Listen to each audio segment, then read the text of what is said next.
Welcome back, everyone, to our course in college algebra. Dr. Tom McNamara here. We are continuing to work on polynomial functions. I'm going to talk a little bit more about zeros of polynomial functions. I wanted to review some MyMathLab exercises because sometimes they ask questions in a slightly different manner, and I don't want you to get tripped up by any of that. So let's start over here. I don't want to start with number 2. Let's start with number 1 here. So they say use the given zeros to write the complete factored form of f of x. Okay, so what they're telling us is that they have given us the zeros to this polynomial function. Okay, so this question is a breeze because we know that if you know the zeros, then you know the factors. So they're telling us that x equals 4 is a 0 of this polynomial. That means x minus 4 is a factor of this polynomial. X equals 3 is a 0. That means x minus 3 is a factor. X equals negative 2 is a 0. That means x minus negative 2. In other words, x plus 2 is a factor. Let's go ahead and check our answer. Let me see, we got it right. So I did no work at all because I understand the connection between zeros and factors. So there's no real reason for me to do any work. I do want to do just one little check here. Let me turn on the USB camera. If you remember the factors I just wrote down, it was x minus 4, x minus 3, and x plus 2. Okay, just for giggles, I'm going to multiply these out and see what I get. So let me do these two first. X squared minus 7x plus 12. If you multiply those two. Now I haven't dealt with the x plus 2 yet. Okay, so when I have a situation like this, what I do is, I know people say FOIL a lot when you're multiplying polynomials. Really, FOIL is just repeatedly applying the distributive property.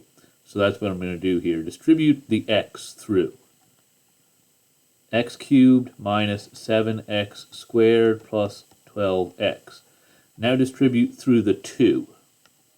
2x squared minus 14x plus 24.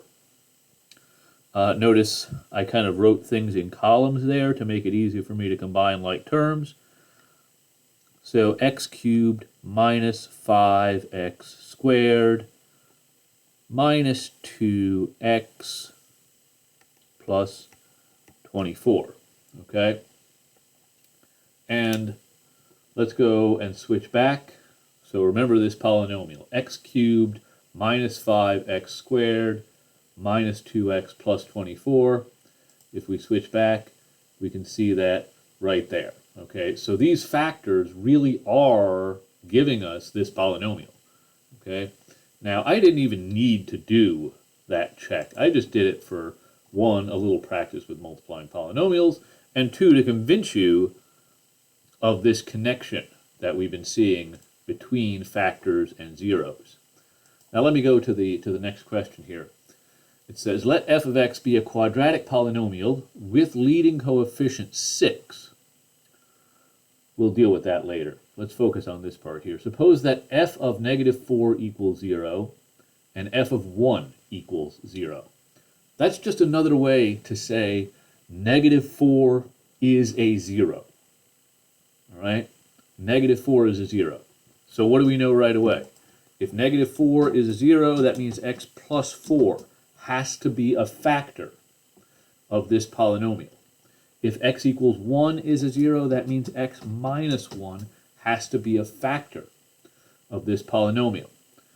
So this is a polynomial with zeros at negative 4 and positive 1, like we're seeing right here.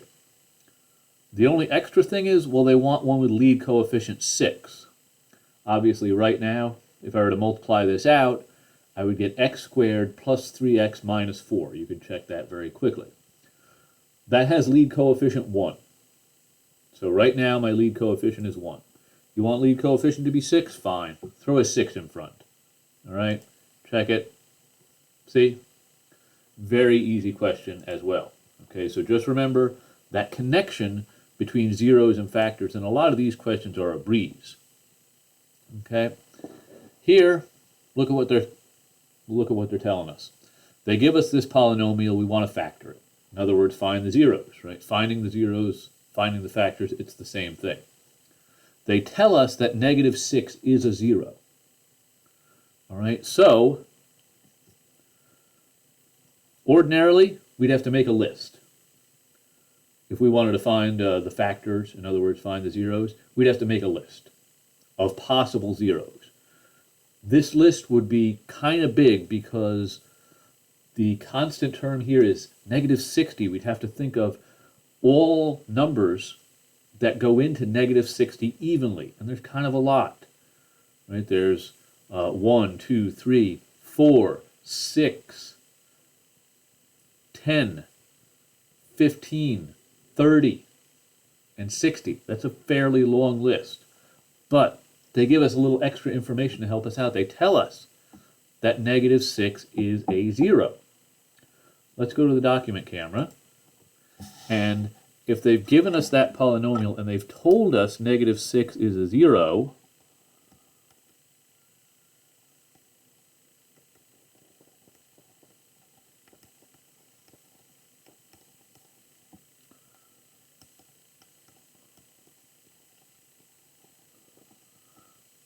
I want to find the other factors. They're basically telling me that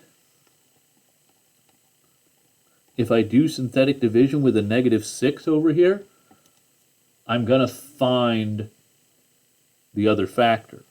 1, negative 6. Okay, remember how this goes. Drop that down. Multiply, add, 3, multiply. Negative 18, add, negative 10, multiply. 60, 0. Okay, so check. That is a 0 because we're seeing a 0 remainder. So that means x plus 6 is a factor, and the other factor is x squared plus 3x minus 10. Okay, remember these numbers down here are telling us the coefficients of the quotient. And of course this is a quadratic, and we can factor this. Okay.